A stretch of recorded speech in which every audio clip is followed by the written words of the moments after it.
Ustadz, bagaimana dengan hukum isbal? Benarkah pernyataan bahwa boleh isbal asal tidak sombong? Ini nggak ada nyambung sama khasyatullah, Masya Allah. Bapak Ibu sekalian, di sini juga bawahnya juga bagaimana juga dengan hukum jenggot, apakah sunnah atau wajib? Tayyib. Sebelumnya saya mau kasih kaidah dulu nih. Di dalam Al-Qur'an atau di dalam Al-Hadis, kaidahnya yang pertama al-amru lil wujub. Perintah menunjukkan kewajiban. Jadi kalau kita temukan di dalam Al-Qur'an atau di dalam hadis ada perintah, baik perintah Allah atau perintah Rasulullah, berarti kata para ulama usul fikih, al-amru lil wujub. Kalimat perintah menunjukkan kewajiban. Kecuali ada dalil yang memalingkan dari wajib ke sunnah misalnya. Dalil wajib ke mubah, gugur. Tapi selama tidak ada dalil, maka hukumnya tetap wajib. Ini kaidah pertama ya. Perintah menunjukkan kewajiban. Yang kedua, kebalikannya. An-nahyu lit-tahrim. Larangan menunjukkan keharaman. Larangan menunjukkan keharaman. Kalau kita temukan dalam Al-Quran atau dalam As-Sunnah Al-Hadis, ada larangan Allah, larangan Rasul, berarti itu menunjukkan keharaman. Sampai ada dalil yang memalingkan, misalnya dari haram turun ke makruh. Kalau nggak ada dalilnya berarti haram gitu. Kaidah asalnya, asal hukum asalnya tuh. Ini dua ini nih. Kita lihat tentang masalah tadi, tentang masalah isbal dan juga masalah jenggot. Rasulullah SAW bersabda, "Ma asfala minal izari minal ka'bain fa finnar." Apa-apa yang di bawah dari kain sarungnya atau celananya dari mata kakinya, maka Allah Azza wa Jalla akan mengancamnya dari api neraka. Riwayat lain mengatakan, seseorang ada 3 golongan yang Allah Azza wa Jalla tidak melihat dirinya di hari kiamat nantinya, tidak dilihat oleh Allah, kemudian tidak disucikan oleh Allah, kemudian Allah wala yanzuru ilaihim wala yuzakkihim walahum adzabun alim, dan bagi mereka azab yang pedih.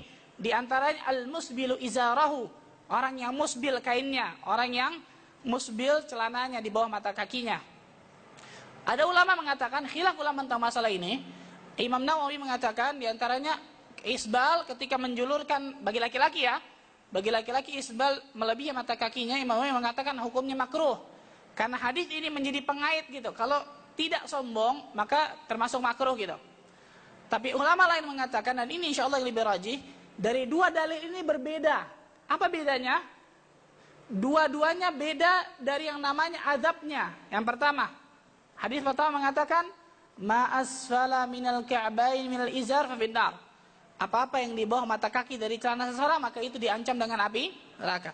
Hadis kedua mengatakan, Allah Azza wa Jalla tidak melihat, tidak mensucikan, kemudian dia akan mendapatkan azab yang pedih. Al-musbilu izarahu, orang yang menjulurkan kainnya di bawah mata kakinya. Riwayat lain mengatakan khuyala, dengan sombong. Saya mau tanya nih, gampangnya begini.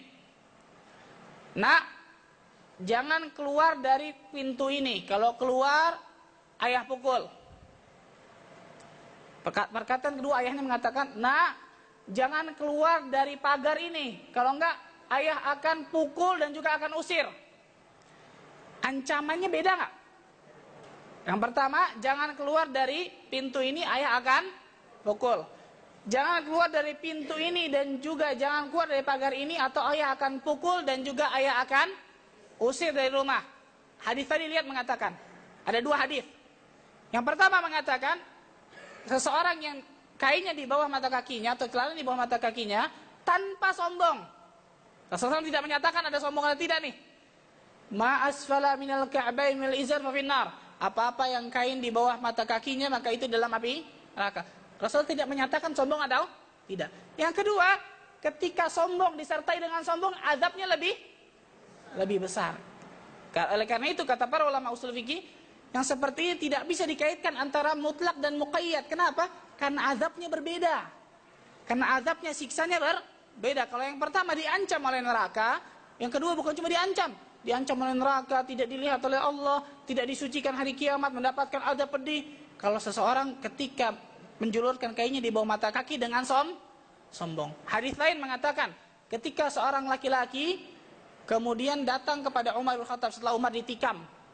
Setelah Umar ditikam oleh Abu Lu'lu', Ketika mau meninggal nih, ada seorang laki-laki datang nih kepada Umar, kemudian mengatakan lain sebagainya. Ketika mau jalan, dipanggil sama Umar, "Ta'al." Dia lagi mau meninggal, dibayangkan nih. Umar bin Khattab lagi mau meninggal. Apa itu? Umar bin Khattab mengatakan, "Ya rajul, irfa' thawbak."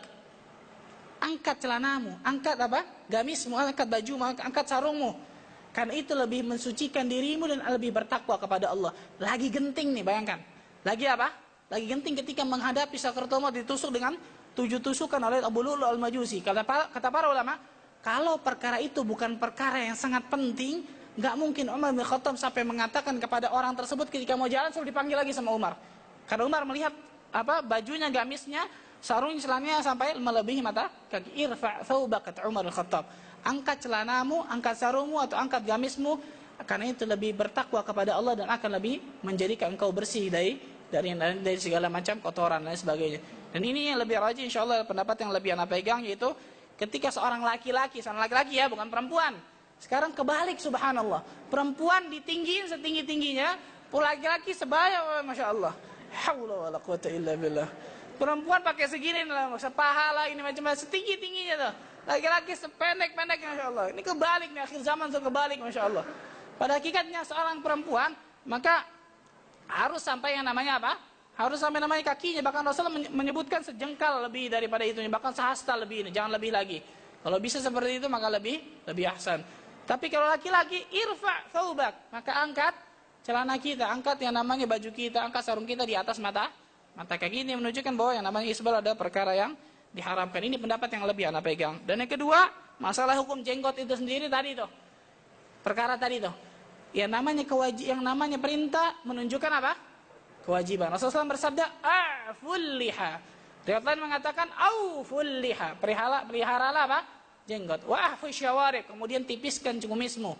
Berarti dari hadis ini, kaidah usul fikih mengatakan apa? Perintah menunjukkan kewajiban. Kecuali ada dalil yang memalingkan. Dari perintah jenggot misalnya, dari perintah wajib menjadi makruh misalnya kalau mencukur jenggot dan sebagainya. Tapi ternyata tidak ditemukan. Rasulullah bersabda, "Khaliful majus." Perselisih orang-orang Majusi. Orang-orang Majusi. Orang Yahudi dan Nasrani pada zaman Rasul juga berjenggot. Hanya orang Majusi yang tidak berjenggot. Tapi tidak menunjukkan, oh orang Yahudi kan zaman sekarang orang gitu. Lebih baik yang namanya seorang hatinya, ketakwaannya daripada penampilan luarnya. Orang Yahudi dan Nasrani juga banyak yang berjenggot. Zaman Rasul juga sudah berjenggot. Zaman Rasul Yahudi dan Nasrani sudah berjenggot. Dari hadis ini nih, "Khaliful majus," kata Rasulullah.